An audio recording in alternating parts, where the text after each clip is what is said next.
All right, welcome back to another episode of the Complete Game Podcast. I'm your host, Casey Guerin. Today we're going to be continuing our rankings and tiers that I made, just continuing from the last two episodes, which were quarterbacks and tight ends.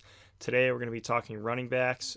I'm going to be breaking down my running back tiers, running back rankings, and just a heads up, this is kind of my first time doing this. This is kind of my first time doing rankings and things of that nature in tiers. This is kind of my first time doing it.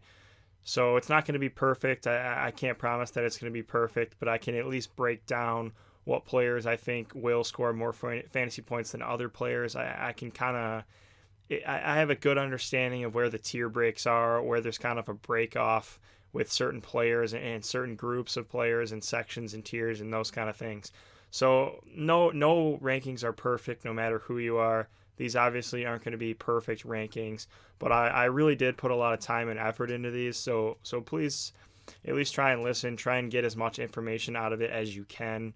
I really did put a lot of time and effort into these rankings. I tried my best to project and predict who is going to score more fantasy points than the guy ranked below them and the guy ranked below that guy and such. And I really tried to put some time into this and make as good of a rankings as I possibly can. I know it's not going to be perfect, but please stick with me here with the rankings. Please give it a listen. Please share. If you like it, if you really do like the rankings, please share it with people that you know. Please give me some positive feedback. If there's some outrageous rankings, which there probably might be in here. This is, like I said, it's one of my first times doing it. There might be some bad rankings in here. There might be some questionable rankings in here. Reach out, either positive or negative. Please give me some feedback at Casey_G14 on Twitter. Please shoot me a tweet. Please shoot me a DM, a message, and say like, hey, why, or I don't understand why these guys would be ranked here. I really don't get it. Or I like that you rank this guy here above this guy. So please just let me know one way or the other. Give me some feedback. It's not going to be perfect, but I did put a lot of time and effort into these running back rankings and tiers. So I'm going to try and deliver it to you right here on this podcast, and hopefully these end up being solid rankings by the end of the year. And like I said on the last episode and the episode before that, I'm trying to keep these short, so I'm gonna skip everything in between and get right down to the rankings here. So tier 1, we're going elite, best of the best running backs. Christian McCaffrey, obviously. McCaffrey over 400 touches last year, only running back in the league to even come close to that number. 116 catches. Nobody even compares to Christian McCaffrey in fantasy football. That's it. That's all I got to say. On to the next one. Still in tier 1 here. Saquon Barkley. So Saquon Barkley could very well be the best running back prospect of all time coming out of college. I think Saquon Barkley this season in his third year could be the Christian McCaffrey of 2020, where we just see that absolute monster season. I think that can be Saquon Barkley this year. So the reason I believe that to be possible is the Giants invested heavily into the offensive line. They drafted one top 10 overall in the draft. They drafted two other linemen in the draft. Daniel Jones is going to take another step forward. The offensive line's upgraded. They have better hopefully the QB play will be better from Jones. So with those two things, I think that's what you kind of saw early on with Christian McCaffrey. I think the sign for Christian McCaffrey to have that huge season last year was they invested into the offensive line a little bit. They either drafted a guy or signed a few guys or something along those lines. And I remember at the beginning of the year saying, oh, the Panthers' offensive line is going to be much better this year, and I think that's going to help. I really think that would help Christian McCaffrey, and it ended up helping him a ton, obviously. And I think the only person in fantasy football who can do what McCaffrey did last year is Barkley, just because he was such an unbelievable prospect. Last year, after his injury, his foot injury, he came back and scored like 40 plus to 50 fantasy points in 2 weeks. That's the kind of upside he has, or he can just destroy a defense. He can run, he can catch, he can break long touchdowns. And I think Saquon Barkley could very well have a 2019 Christian McCaffrey season in 2020 this year. Third and fourth, I have Zeke and Dalvin Cook, and I have these guys ranked here. Zeke is going to be one of the leaders in touches. He was top 3 in touches last season. He's in a great offense. He plays in a dome on turf. He plays in a great offensive line. He plays in just a great offense, great situation. We know he's going to get the ball. I don't know if the targets and the receptions are going to be as high as we want them to be, but when you're drafting in the top 3, top 4 of your fantasy drafts, you want to pick the safest players, and it really doesn't get any more safe than Ezekiel Elliott. He's really had no injury history. If you want to even throw in with COVID-19, he's already had it. We don't know if you can get COVID-19 again or if he has the antibodies or anything along those lines. But I will say Zeke has had COVID-19. So if you can't get it again, which we don't know, and just with his injury history, Ezekiel Elliott is still looking like the safest play in fantasy football this year. Next at fourth, we have Dalvin Cook. And I still think Cook, I think as long as Cook plays, he is in that elite tier. He's going to get the ball a ton. He's going to be the workhorse. He is going to get balls out of the backfield a lot. And I think that's why he's in this elite tier, is that he's one of the few guys that is going to be the unquestioned workhorse on his team as long as he plays. He's going to get those touches. He's going to get a ton of yards and a ton of targets. And I think that's why Cook belongs in this top tier. Going into the next tier, so Cook is the tier break. Going into the next tier are tier 2 guys who are on the brink of RB1. And I actually have Alvin Kamara ranked 5th in my rankings, starting this second tier. And the reason why I don't have Kamara as my kind of tier 1 guy, the reason why I don't have him as a tier 1 guy is Kamara shares a backfield. Kamara isn't a full workhorse. McCaffrey, Barkley, Elliott are going to be 80 plus, 85, 90% snap share guys. They're not coming off the field very often. And Cook kind of entered that territory again last year. But Kamara is a shared backfield guy, and that's why I think there's a tier break here. Obviously, Kamara is going to go in the top 4 or 5 picks of your fantasy draft. He's still worth the pick, but he is not in my tier 1. I really have never drafted any Alvin Kamara in fantasy football just because of that shared backfield role. Even on the Saints, even in a dome, even in the NFC South with Sean Payton and Drew Brees, I don't tend to take guys in a shared backfield this high in fantasy drafts. I kind of tend to stay away from Kamara. I don't have a problem, obviously, if you do take him. I'm just leaving him in the second tier because he doesn't have that crazy snap share percentage workhorse role. 6, Derrick Henry. 7, Joe Mixon. 8, Nick Chubb. 9, Austin Eckler, and that's tier 2. Henry, we finally saw his ceiling. They did lose Jack Conklin, offensive lineman, but they did draft an offensive lineman in the first round. We don't know if he's going to be good right away, but if they just keep feeding Henry with this solid offensive line, Henry is going to be a monster again. Hopefully they give him more passes. Joe Mixon, I love this season. Joe Mixon gets upgraded quarterback, upgraded wide receivers. He gets A.J. Green back, gets T. Higgins, gets Joe Burrow now. Jonah Williams, the first-round offensive tackle from last year, is back. So he gets a much better offense, a huge upgrade in the offense, an upgrade in the offensive line. And if you actually saw last year, Zach Taylor ran his offense exactly like the Rams' Sean McVay offense from like 3 years ago. And Zach Taylor comes from the McVay coaching tree. And you could see these 3 wide receiver sets, and you could see Mixon on the field all the time, never coming off the field. And I really think this is finally the season that Joe Mixon makes that jump and is one of the best running backs in the NFL. Nick Chubb was 8th in PPR last year. He was 4th in touches last season, even with only getting 36 receptions. He was still 4th in touches. Nick Chubb, the ceiling isn't really there unless Kareem Hunt gets traded or something along those lines. A lot of people are kind of lower on Chubb because of Kareem Hunt. I think Nick Chubb is the second safest play in fantasy football this year behind Zeke. He's still going to get touches. He's still going to get the ball. He's going to get you consistent production week in, week out. The touches are going to be there. I think people are forgetting how good of a football player Nick Chubb really is. I really think people are starting to forget that Nick Chubb is one of the best running back prospects to come out of college as well, coming out of Georgia. I think people are starting to sleep on him a little bit, and I see him dropping further and further in drafts, even though, like I said, in the first round or 2 in your draft, you want maximum stability. You want somebody that will give you guaranteed production week in, week out. I think Nick Chubb will give that to you. Kevin Stefanski comes over. He's a huge run-heavy oriented coach. He's a run-heavy oriented offensive coordinator. So if Chubb was 8th in PPR ranked leagues last year, and he's going to get probably even more touches this year, I think. Kareem Hunt could steal touches. He really could. But if Chubb was 8th last year, I have him going to ranked about 8th again this year, assuming he's just going to get fed. And Nick Chubb, the biggest thing is that they added Jack Conklin from the Titans. So you watch Derrick Henry break out all over the place with Jack Conklin healthy all year at offensive tackle. They drafted an offensive tackle in the first round. So Nick Chubb finishes 8th in PPR scoring, finishes 4th in touches, and now he gets 2 new offensive linemen, so the blocking is going to be even better. Nick Chubb should be a smash, at least one of the most safe, consistent options you can possibly draft in fantasy football.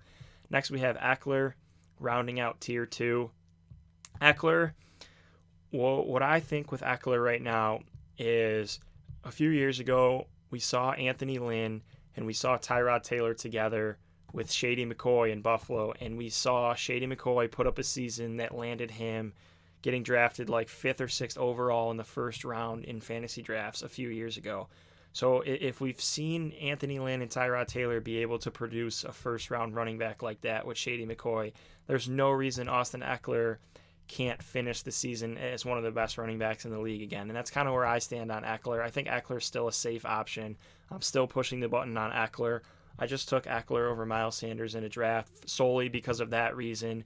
We've seen Anthony Lynn and Tyrod Taylor work together to produce a top running back, top fantasy football running back.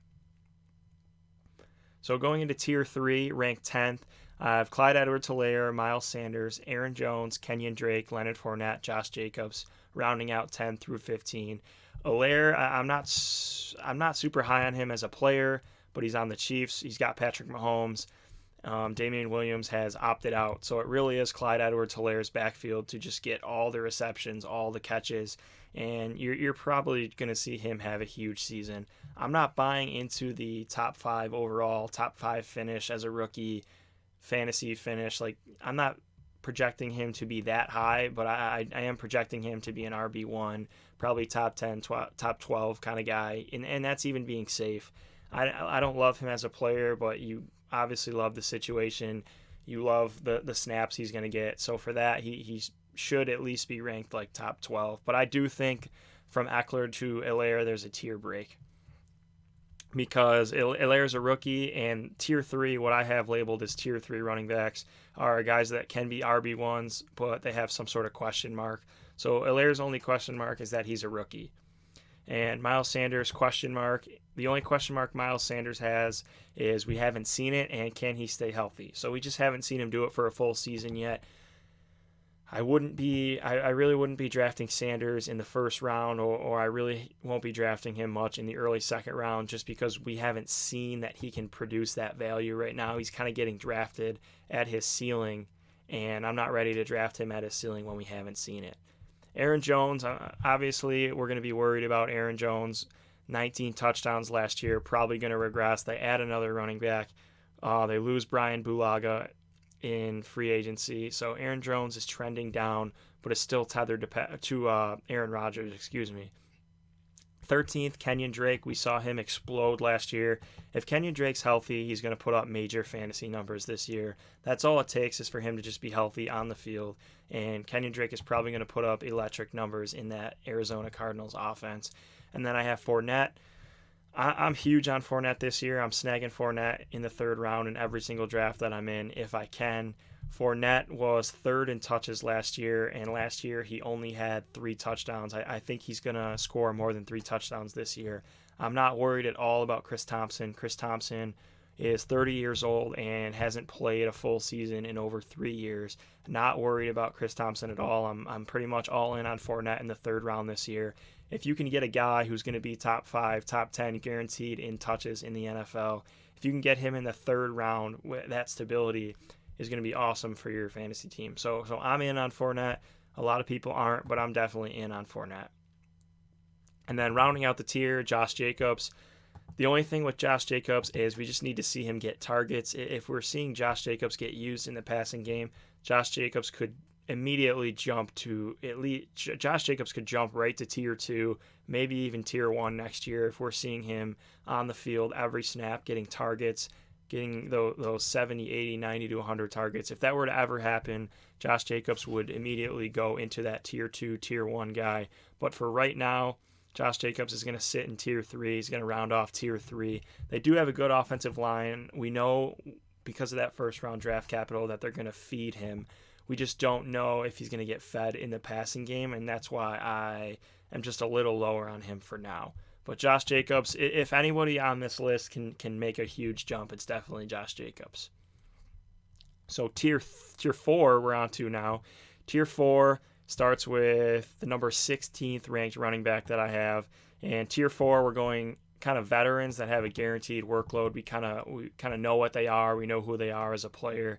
We have Todd Gurley in Atlanta. I actually like Todd Gurley this year. The only backs behind him are like Ito Smith, guys that we really don't care about. He's going to play with a better offensive line because they have 2 first-round offensive linemen from last year that are coming back for their second season. He's playing in the NFC South where there's bad defenses, and he gets to play 9 games at least on turf. I know 8 for sure at home, 1 in New Orleans. Gurley's going to get to play 9 games on turf instead of that crappy field for the Rams. He's going to have probably a better offensive line. He's going to have Julio Jones, Calvin Ridley spreading the field, and Gurley could have a big year this year, actually. Don't sleep on Todd Gurley in fantasy. Next, we have Melvin Gordon in Denver. Denver added a offensive guard in free agency, a great offensive guard. They added a center from LSU in the draft. They paid him money. They brought him in. They gave him a contract, and they upgraded the offensive line. So if they feed Melvin Gordon could be a very reliable, safe option in fantasy football this year. I have been pushing the button on him in drafts just because of that offensive line has been upgraded. They've upgraded the weapons. Melvin Gordon, the last few years, has kind of lost that upside, but he's definitely still that stable running back. We know what we're going to get. We know he can be on the field for all 3 downs. Probably not going to give you explosive plays anymore, but can definitely still give you elite fantasy production. David Johnson, next at rank 18, was one of the best running backs in fantasy last year until he got injured. He's still ranked top 20 for me in Houston. He's going to get the ball. He's going to be on the field almost every single down. Houston was one of the most 2 tight end set heavy teams last year. So if they have 2 tight ends on the field, he's going to get blocking. They're going to feed him. He's going to have those 2 tight ends blocking for him all the time. And David Johnson, if Deshaun Watson will dump it off to him, David Johnson could have a big year. If he's falling to like 4th, 5th round, I will draft him. I won't draft him late 3rd, early 4th. But I'm not out on him. I do think there is fantasy potential there. If you're one of those guys who likes to draft wide receivers early, maybe you draft like 2-3 wide receivers to start your draft, I would definitely consider one of these guys in this tier, like David Johnson, like any of these guys.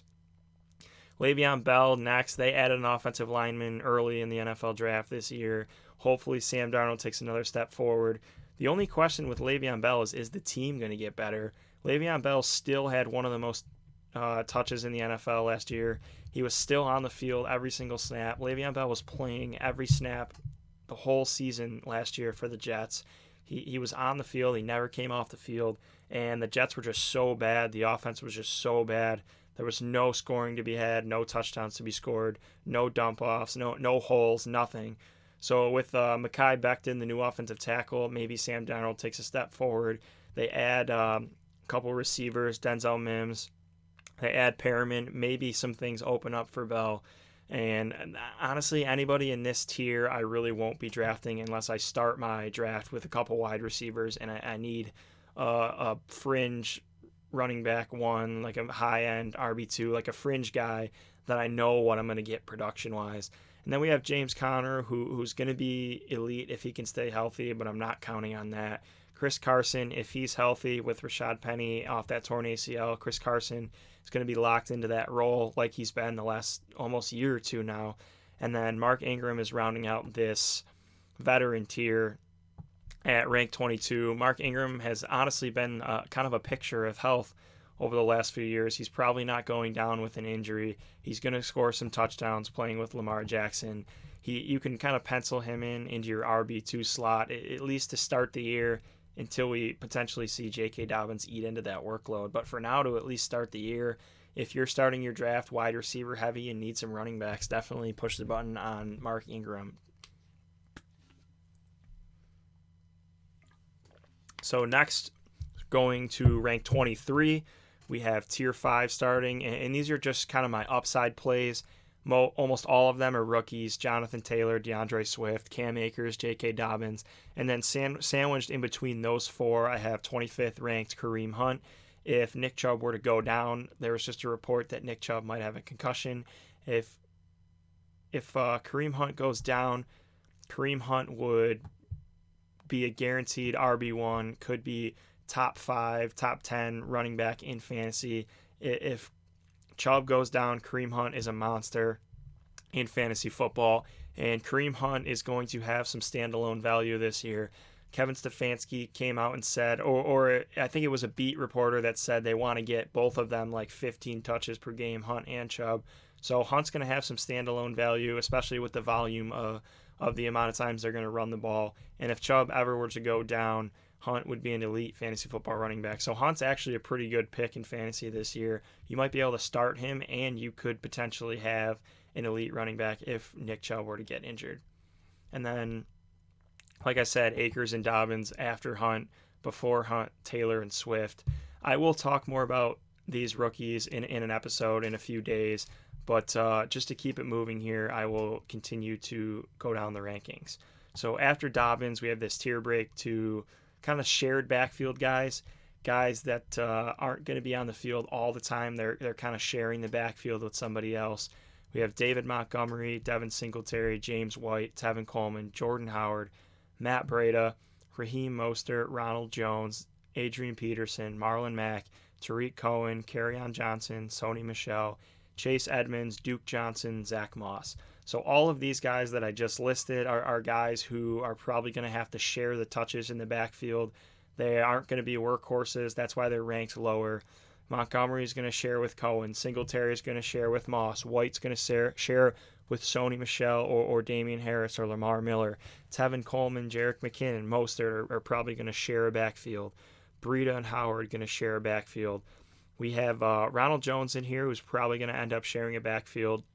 But I didn't include the other guys in this backfield in this tier, at least for now. They could move up later, but we'll get to those guys in a little bit. Adrian Peterson ranked 36. I just want to highlight him.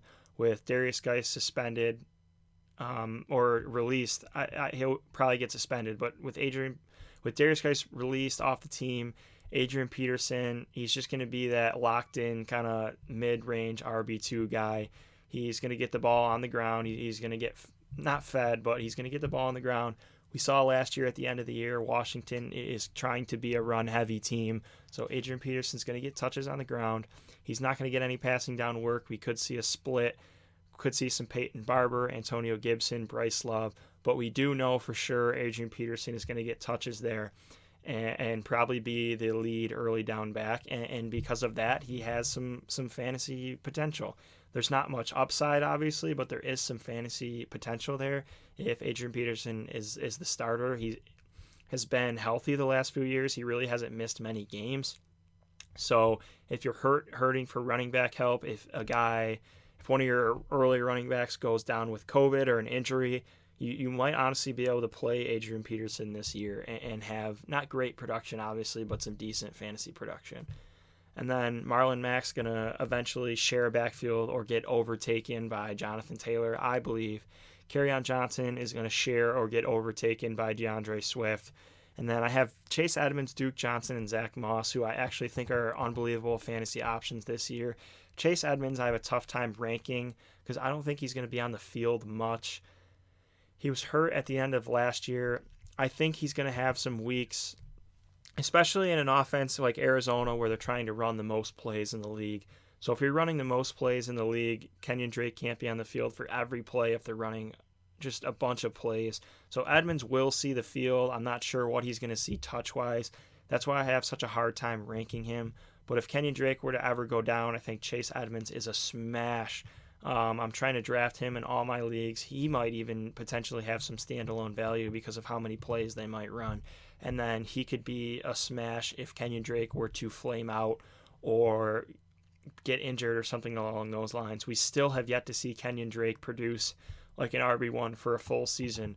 So in situations like that where it's questionable, where we don't know, it's good to grab the other guy, the second guy. Not necessarily a handcuff, but it's good to grab the second guy just in case Kenyon Drake kind of has a flame out season. And then Duke Johnson, they've shown in Houston that they really don't want to feed the ball to Duke Johnson. They've showed in Houston that they don't want to feed Duke Johnson. They don't want Duke Johnson to be a workhorse. They just want him to be their secondary back, their receiving back, change of pace back. But with David Johnson trending downwards, especially injury-wise, we don't know how healthy he's going to be. We don't even know if he's healthy.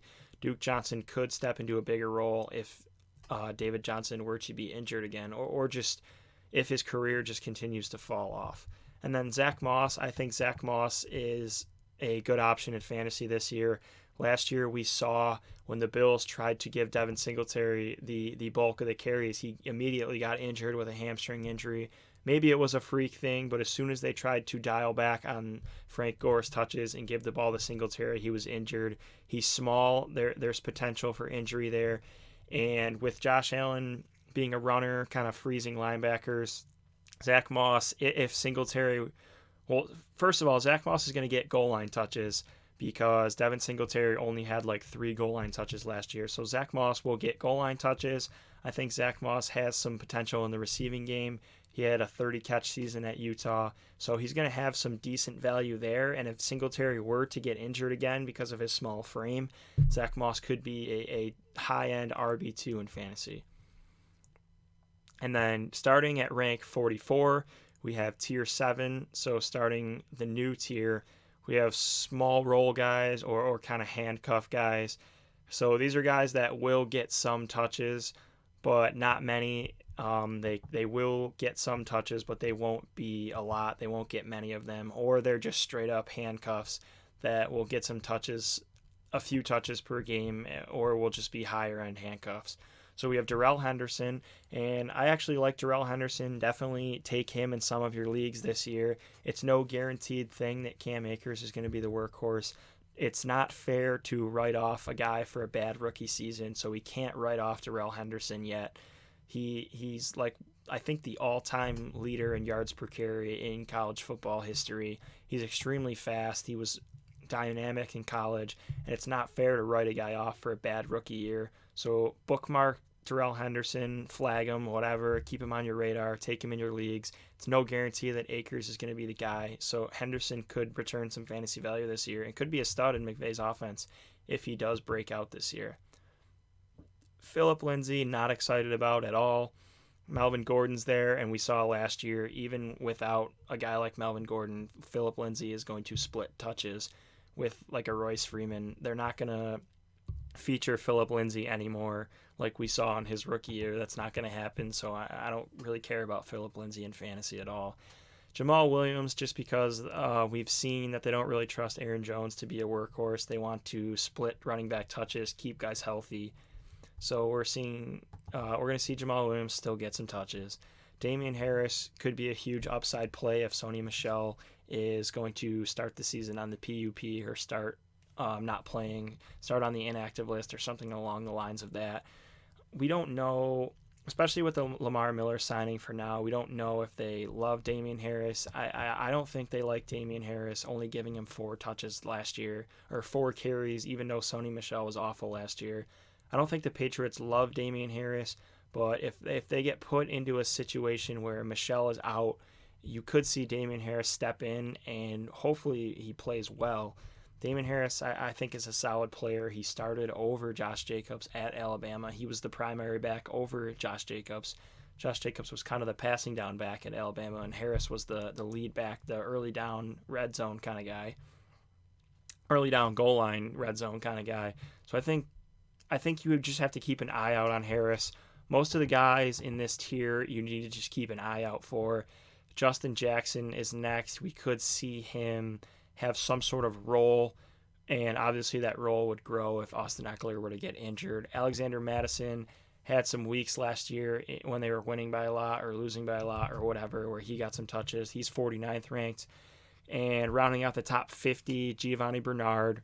I don't know what his role. I don't even know if he's going to have a role, unless Joe Mixon were to get injured. Maybe get some passes here and there. 51st, same tier here. So we have Latavius Murray, who is going to not completely split, but he's going to be in there getting touches. Antonio Gibson, the rookie from Memphis, 230 pounds, like 4.39, 4.4 speed. We don't even know if he's going to play running back. They have Kelvin Harmon, the second-year guy who just tore his ACL. He was a rookie last year. So all they have at receiver right now is McLaurin, Steven Sims, and after Steven Sims, they have rookie Antonio Gandy-Golden. So they might need Gibson to play receiver because they do at running back have, I'm pretty sure they have Peyton Barber and J.D. McKissick, who they both just signed. So they have Peterson, they have Peyton Barber, they have J.D. McKissick, and they still have Bryce Love, the kid from Stanford, who was redshirted last year with an ACL tear. So with those guys in the running back room, although they're not great options, with those 3 or 4 options in the running game, they could have to put Gibson at wide receiver for his rookie year. But if he is a running back, he has immense upside. And then DeAndre Washington, like I said earlier about Clyde Edwards-Helaire, the unknown is that he's a rookie. Maybe Washington can carve out some sort of role. Probably not, but maybe. And if Helaire were to ever get injured, DeAndre Washington played with Patrick Mahomes in college. He has that rapport with Patrick Mahomes, and Washington would end up being the lead back probably for the Kansas City Chiefs, which is obviously a smash role. And then Tony Pollard, Darrynton Evans, the probably new backup handcuff for Derrick Henry in Tennessee. Elite speed guy from Appalachian State. I liked him coming out of the draft. He's extremely fast, put up good numbers in college, and he can catch. Good handcuff. I don't know if I would handcuff him, but if you are a handcuff kind of person, he's one of the top handcuff options this year. And Anthony McFarland is an extreme speed threat. He was drafted in the 3rd or 4th round by the Pittsburgh Steelers. James Conner is on the injury report almost every single week. If James Conner has to miss time and they give the ball to Anthony McFarland is a super fast kid from Maryland. He's a rookie. He could make some huge plays happen. I don't know if they're going to give him the ball as a rookie. They still have guys like Benny Snell, Jalen Samuels. So I don't think Anthony McFarland is a straight-up handcuff. But I do think after James Conner, who's kind of injury-prone at this point, Anthony McFarland is the best option because of his elite speed. So starting with the next tier, we have our last tier here, Tier 8. We're going running backs 57 to 75. I actually have 76. I added a guy. So we're 57 to 76. These are just like tertiary kind of third options, guys that they would have to have some things really break right for them to have any fantasy value. Joshua Kelly starts the tier. Joshua Kelly probably is not going to be the backup to start to Austin Eckler. With the Chargers, it's probably going to be Justin Jackson just because Kelly's a rookie. I'm a huge Joshua Kelly fan. I hope Joshua Kelly gets the ball this year over Justin Jackson because I think Kelly's a much better player, but I'm not a coach. I don't know how the coaches think, and most coaches prefer to go with the veterans who know the offense over the rookies.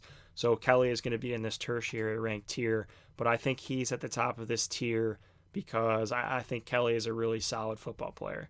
And then we have Bryce Love, like I just said. Bryce Love, I saw a stat the other day that said Bryce Love, out of all the running backs to rush for over 2,000 yards in one season, in one college season, he did it on the least amount of carries at Stanford, which is unbelievable. He had a bad senior year and then tore his ACL. What I'm hoping happens with Bryce Love is Adrian Peterson kind of teaches him how to recover the right way from an ACL tear, how to bounce back, how to mentally bounce back and get back to that high level of playing football. And I'm not giving up on Bryce Love yet. I don't know if I would be rostering him yet. He should be rostered in deep leagues because maybe he could have that kind of 10, maybe not even 10, like 8 to 10 carry kind of guy to start off the year. Maybe he could get some carries and just get more and more because he's a solid option, because he's fast. He has good speed, we think.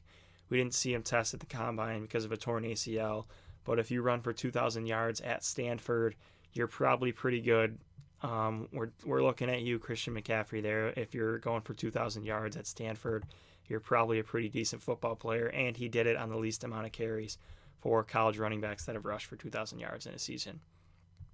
We have Dare Ogunbowale, could be a receiving threat, could be some sort of receiving threat out of the backfield for Tom Brady. We know Tom Brady likes to dump off to running backs like James White, those good receiving backs. Ogunbowale, Malcolm Brown could get some goal line carries, could get some touches there as a veteran option for the Rams. 61st, we have Keyshawn Vaughn, the rookie out of Vanderbilt. I really like Keyshawn Vaughn as a player, but I have to rank him this low just because right now it looks like Ronald Jones is still going to get the ball on early downs. It looks like Ogunbowale is going to get receiving down work. We've seen videos and pictures of Ogunbowale working out with Brady in the offseason. So I think Vaughn, I actually like Vaughn as a player, but right now with training camp just starting, it doesn't look like Vaughn really has a role yet unless Jones just tanks again, has a bad year, stinks in pass protection. Maybe they go to Keyshawn Vaughn on early downs. But I think Ogunbowale is really going to carve out a role for himself as the passing down back. So even if Keyshawn Vaughn gets those early down rolls, steals the touches from Ronald Jones, I don't know how much upside is there. 62nd, probably my number one favorite running back to draft this season in fantasy football, Jerick McKinnon. He's been injured the last 2 years. So 2 years ago, tore his ACL. Last year, the knee still wasn't right. But now, if you think about it, he's had 2 years to recover. They still have money invested into him. Tevin Coleman he's just a guy now. Tevin Coleman wasn't even that great last year. He had some boom weeks.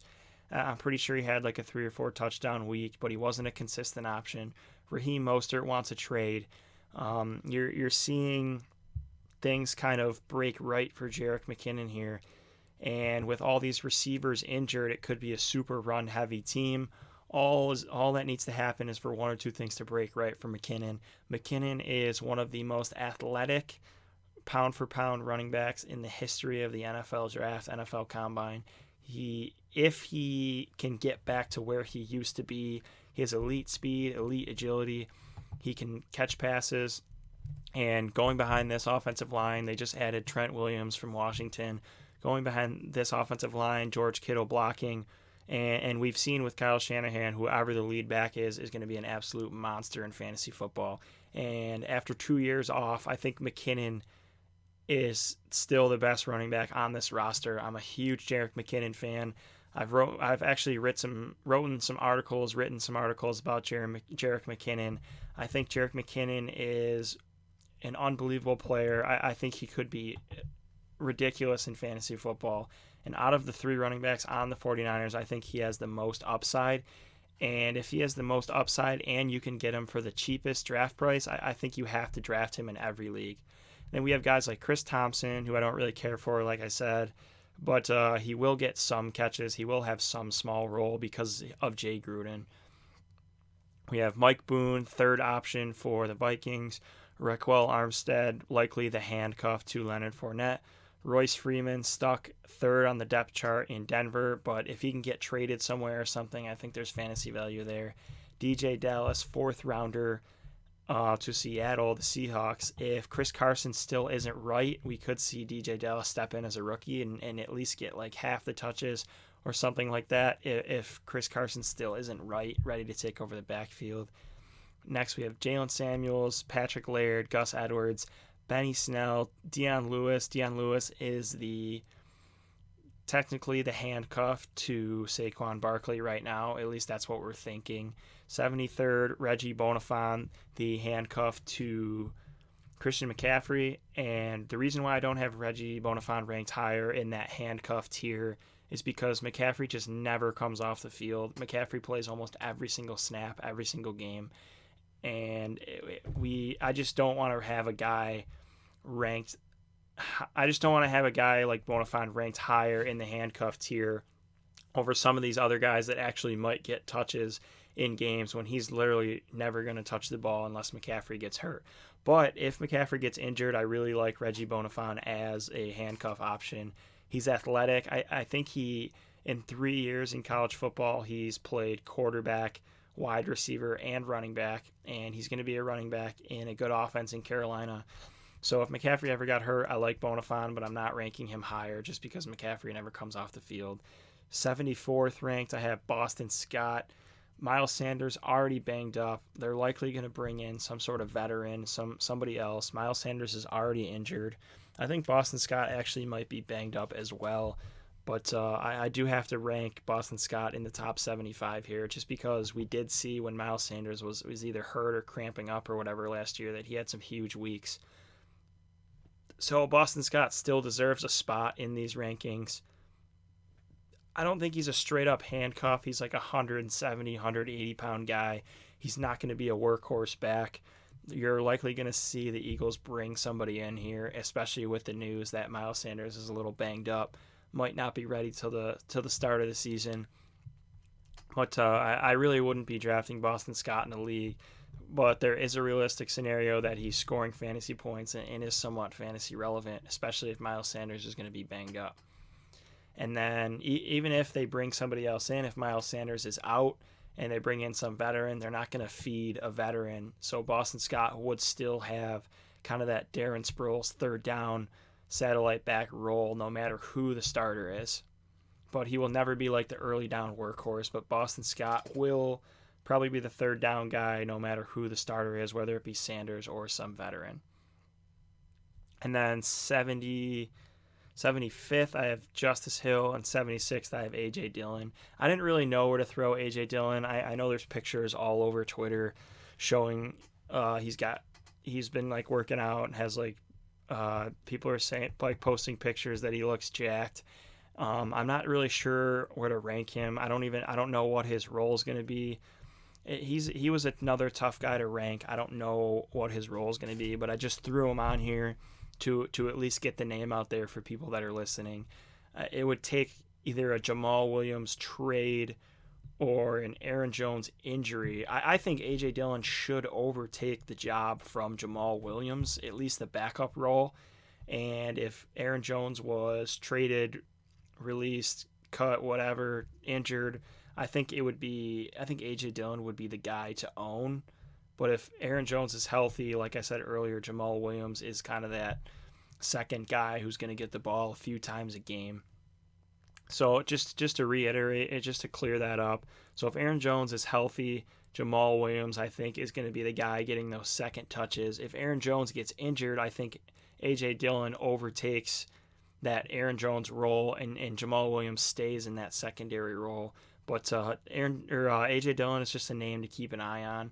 I don't think I would be drafting him in redraft leagues right now. I wouldn't really take him unless you're in like a 14-team league with just guys, like a ton of guys getting drafted off the board with a 14-team league. I wouldn't even take him in like a 12-team league, honestly, until we see something. There's no reason to roster a third running back right now, especially as a rookie. There's no reason to roster a likely third string rookie running back.